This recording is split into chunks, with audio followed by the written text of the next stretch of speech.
First, God does not exist.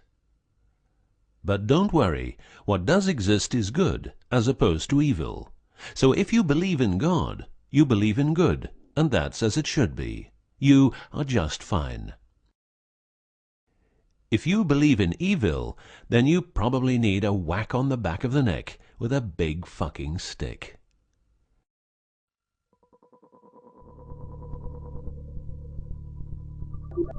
Around 5000 BC, we, Homo sapiens, were genetically modified by space aliens. These aliens first landed where the river Euphrates enters the Persian Gulf.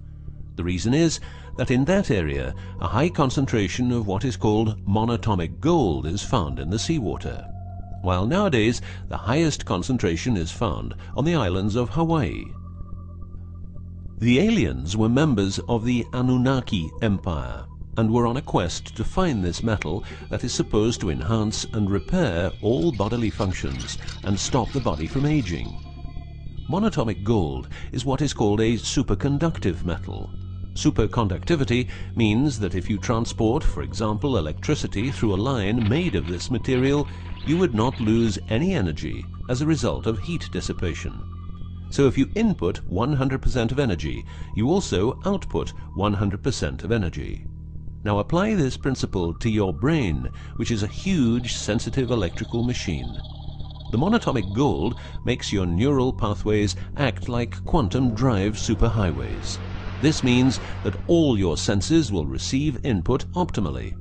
In turn, these inputs will be processed optimally, and those parts of your brain you don't use will become more active, so enhancing your memory, making you better understand problems, allowing you to sense evil, detecting lies, becoming telepathic, and even being able to time travel in your mind by seeing the past or the future.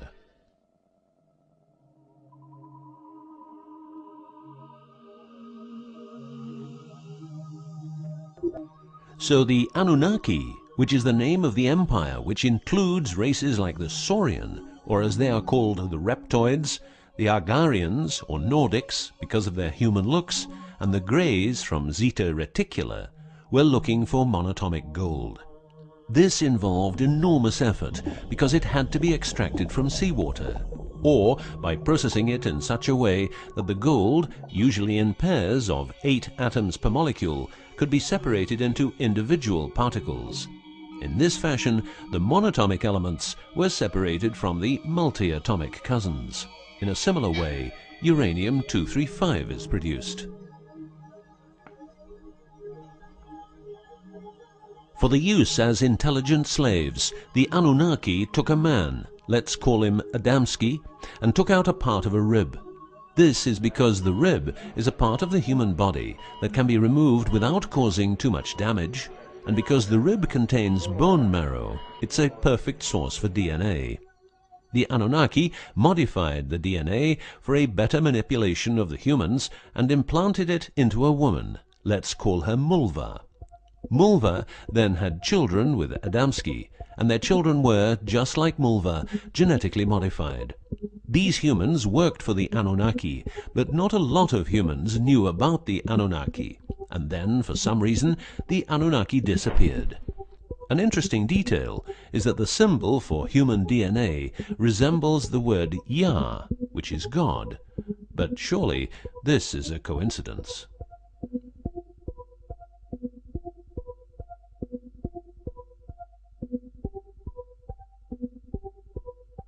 Now, some humans received part of the knowledge of the Anunnaki.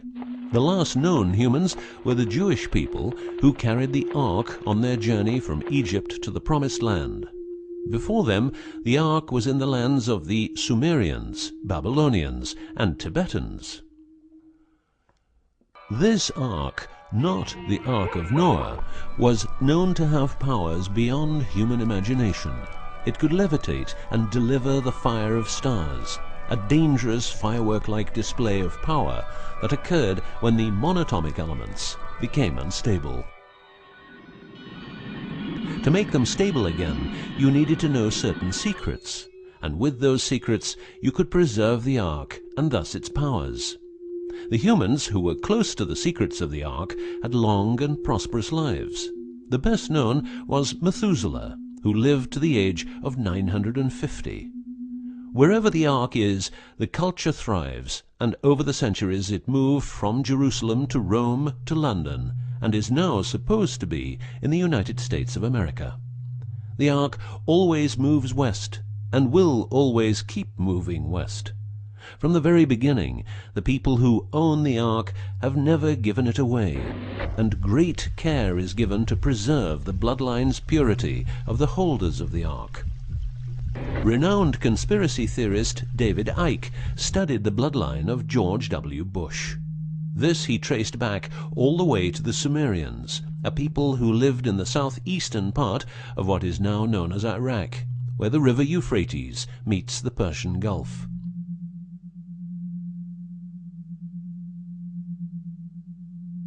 The secrets of the elements of the Ark, scientifically known as ORMs, orbitally rearranged monatomic elements, are nowadays hidden by secret societies that have control over society worldwide. The word Orm is the same as the Hebrew word which means the tree of life. Orms consist of 8 metals. These 8 metals are ruthenium, rhodium, palladium, and silver, known as the light platinum group, and osmium, iridium, platinum, and gold, known as the heavy platinum group. Gestation of these metals in monatomic form prolongs life and enhances and repairs bodily functions. By following what is called a wide-spectrum diet, we can provide our bodies with monatomic superconductive elements. In other words, by eating a lot of grapes, carrots, all blue and dark red fruit and vegetables, and also much other fruit, vegetables, and fish.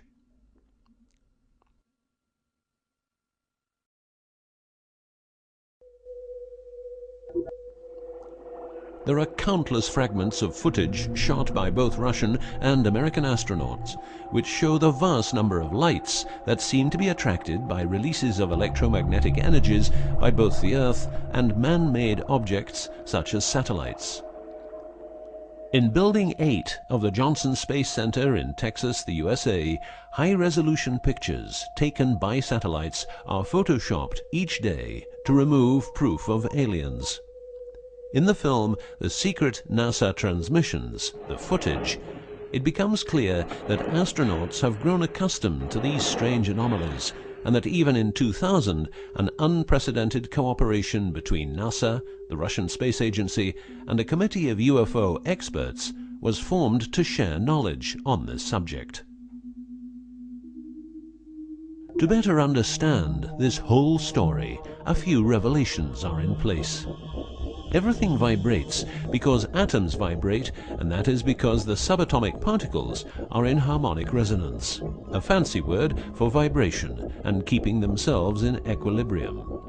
Gravity is vibration generated by the presence of mass, and it can be neutralized by altering the harmonic resonance of the gravitational field. In other words, if you generate vibrations, you can alter gravity, and with superconductive materials, the amount of energy needed for generating the vibrations is greatly reduced. A practical example of reducing one vibration with other vibrations is the use of anti-sound. If you instantaneously produce the exact opposite waveform that comes towards you in the form of sound, the sound will cease to exist. This is called destructive interference. One of the forms of creating anti-gravity is called auditive levitation, a method used by Tibetan monks to elevate rocks over 250 meters high and 250 meters distance.